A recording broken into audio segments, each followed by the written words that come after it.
So guys, here is one picture of Pretty Bird that I took maybe in like September of 2019. Yeah, so this is what she looked like. Very similar to Boo. Let's move on to the next picture, which I myself did not take, but my dad did. So, this picture was taken 1 year ago, this day, a couple hours before she passed away. If you don't know what time she passed away at like 5:30 p.m.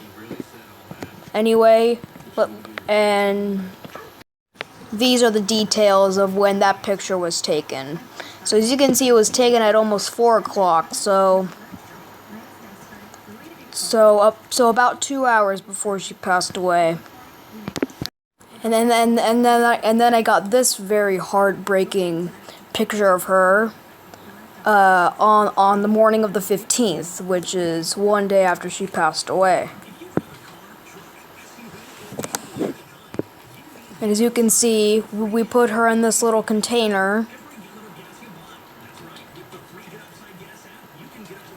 which, you know, is that thing.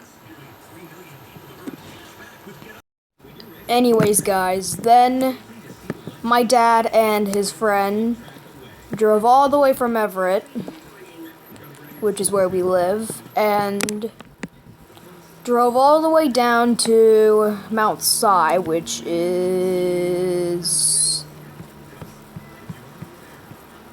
somewhere over here. Hold on, let me find it.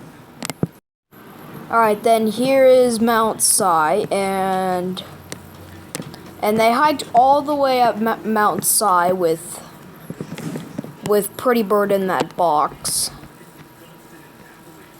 And I think they did this on like the 16th or something.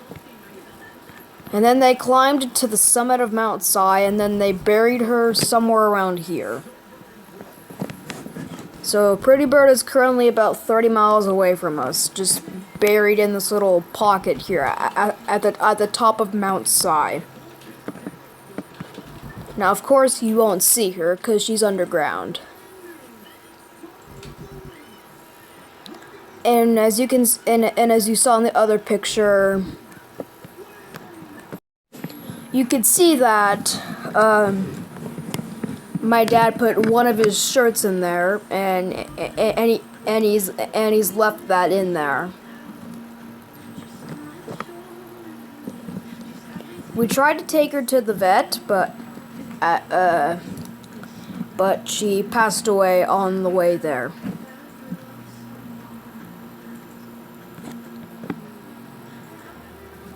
And that is our other pet, Cockatiel.